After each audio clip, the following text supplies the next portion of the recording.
Hello, আজ তোমাদের একটা খুব সহজভাবে একটা ব্রাইডাল হেয়ার স্টাইল দেখাচ্ছি। আশা করি সবাই ভালো আছো। আচ্ছা, ফার্স্ট আমি পাফটা করে নিয়েছিলাম, দেন মাঝে সিটি করে আমি দুভাগে করে নিলাম সাইডটা। দেখো, তোমরা থাকো, খুব ভালোভাবে বুঝতে পারবে। আমি ডামিটায় কিন্তু হেয়ার গ্রোথটা খুব কম, ওই জন্য সিটিটা আর কি ভালো করে হচ্ছিল না, তাই আমি ভালো করে আঁচড়ে নিলাম। আঁচড়ে নেওয়ার পর আবার একটা ভাগ করে নিতে হবে, ওই হেয়ারের মধ্যে দুটো ভাগ করে নিতে হবে। যদি খুব বেশি মোটা হেয়ার থাকে তাহলে তোমরা ওটাকে 3 ভাগও করে নিতে পারো, 3 ভাগ করলে সুবিধা হবে।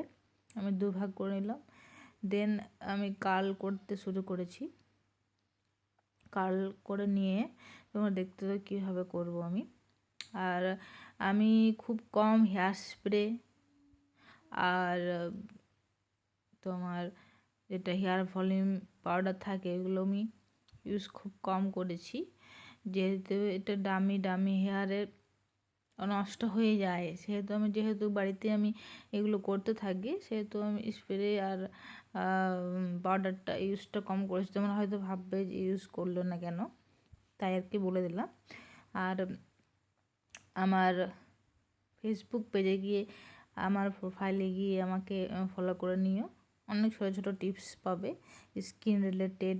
এই উইন্টারে তোমরা কীভাবে মেকআপ করবে, শীত বিয়ের সিজন তো আসছে, এসে গেছে অলরেডি, এখনও বাকি আছে। তো আমি দুটোই কার্ল করে নিলাম ভালোভাবে। একটা অন্যভাবে দেখালাম আর একটা এইভাবে দেখাচ্ছি, তোমার যেটা সুবিধা হবে করে নিও। আর যখন রিয়েল ব্রাইড করা হয় তখন তো অ্যাডভান্স ইয়ারের মতো টাইম পাওয়া যায় না, তাই যতটুকু পারবে ইজিভাবে তাড়াতাড়ি করার জন্য, যত টাইমটা বাঁচবে। আর দেখো, এটা দুটোকে মার্জ করে নিলাম, দুটো কার্ল হেয়ারকে মার্জ করে নিয়ে আমি কম দিয়ে এটাকে ভালোভাবে একটু আঁচড়ে নিলাম যাতে ফ্রিজি হেয়ারগুলো না থাকে। আর একটু আমি পুলিংভাবে লাইন করে দিলাম, হালকা হালকা, খুব বেশি করিনি। আর কানের নিচে কিন্তু আমাদের ক্লিপিং করতে হবে, একদম পেছনে গিয়ে না, পেছনে নিয়ে গেলে খুব বাজে লাগে দেখতে। তারপর আমি একটা পার্ট নিয়ে সেম দুভাগে ভাগ করে একটা কার্ল করে নিচ্ছি। তোমাদের একটা কথা বলে রাখি যে হেয়ার ক্রিম্পিং যখন করবে অনেকেই চায় যে না করব না, কিন্তু বিশ্বাস করো, তুমি ভালোভাবে বুঝিয়ে বলবে ক্লায়েন্টকে, যে যারা ব্রাইডাল এখন নতুন শিখেছো তাদের জন্য এটা টিপসটা বুঝিয়ে বলবে।